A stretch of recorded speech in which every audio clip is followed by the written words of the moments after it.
Freshman member of Congress Democrat Jason Crow has his first high-profile Republican challenger, Steve House. The former state chair of the GOP announced his bid for the Aurora-area Congressional seat this week. Before Crow was elected, Republicans had held the seat since its inception. David, included with this story, we also have just heard right before we roll into here for our taping on Friday at noon that the Polis recall, shockingly, was not able to find 675,000 signatures, so they came up short.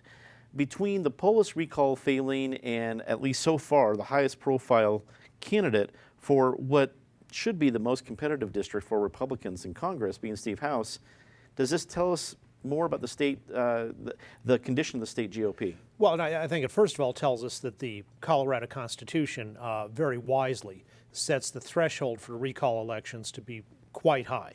And obviously there have been some people who were so out of touch with and hostile to the interest of their district where the petitions were going to make, Rochelle Galindo would have, the petitions would have succeeded and she would have been recalled, and in other cases in previous years as well. But at the statewide level, getting 675,000 signatures on a mainly volunteer effort would require outstanding coordination among the recall supporters, which certainly didn't exist, and they never really put together the kind of massive grassroots that would be necessary, and that's okay, because it should be tough to start a recall election. For the CD6, I think, House, who's been Republican Party chair and so has a lot of experience about the mechanics of politics, might have the nomination to himself. And yes, is it an uphill thing for two reasons? One, it's a Democratic-leaning district, and the fact that it was in Republican hands was only because Mike Kaufman is just an outstanding candidate and worked super hard. And then it's in 2020, where Trump is certainly unpopular in Colorado and a drag on the Republican ticket there, and all the more so in that district. But as the lottery advertising used to say, if you don't play, you can't win.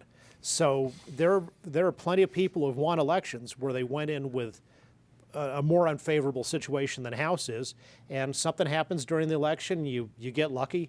The Democrats could nominate some extreme left candidate who's just as unpopular with the voters as Hillary Clinton was, and make it more of a fair fight.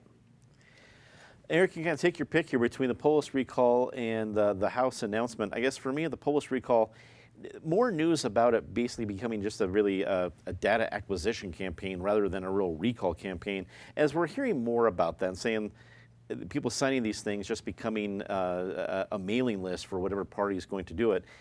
Is that going to eventually dampen these things, or are we just going to see more and more of these recall efforts? Well, let me try to do a quick take on each. On the recall, it was doomed to begin with, but let me call BS. In the article this morning, right before we taped, they're claiming, the proponents, the organizers of the recall, were claiming to have at least 350,000 signatures, and maybe when all was said and done, as many as 500,000.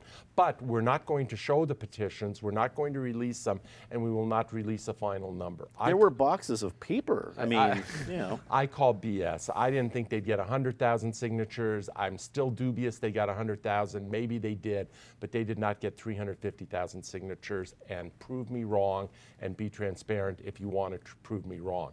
On the House race, David is correct in the sense of that was only a competitive district because of Mike Kaufman. When Mike Kaufman departed that district and got beat, I think it stopped being competitive. Do not bet the House on Steve House here. It will not be I don't think it will be a targeted race by national Democrats or by national Republicans. That will not be that district. Natasha, between both the headlines, what's your takeaway? Well, I think the recall fever that supposedly hit Colorado hasn't quite picked up the way that people expected it to. I hope it's a time for introspection to look at why are we doing these, and are they working? Are they accomplishing what we want them to? Related to the House district, I spent some time this year reporting in Aurora, and while that's just a section of that district, I think it's important to look at some of the races that are happening there right now. So what might make more sense is, instead of looking at 2020, looking at what's happening this fall as they hit into their municipal elections, because that, I think, will give us some pretty good indication of what's happening in those communities, both in the city council race and the mayor's race, which Mike Kaufman is running for. That will be interesting to see. And he's running against Ryan Frazier, among others, right? Should be interesting to watch. Patty, wrap it up for us. Choice between Polis recall and the House announcement. Where do you go? Well, I'm going to stay with where Natasha was for a while. Aurora has become such an interesting city politically. You've got some young renegade council members. They went renegade even before we had people going rogue in Denver. They are bringing up really tough issues like the whole GEO issue, the ICE detention center, where we're seeing protests. There's going to be one later this month. There was one over Labor Day. We're going to see more before the election. Kauffman will be getting in there. There are going to be a lot of strong debates and issues coming up in Aurora, and I think that's going to flavor what happens in 2020 in CD6, and I just don't see any way House is going to pick up any steam against Crow, who's gotten a pretty strong headwind. As for the recall, those Polis people, the recall Polis people, were the loneliest people in Colorado over the last month. I don't think I ever saw anyone approach them.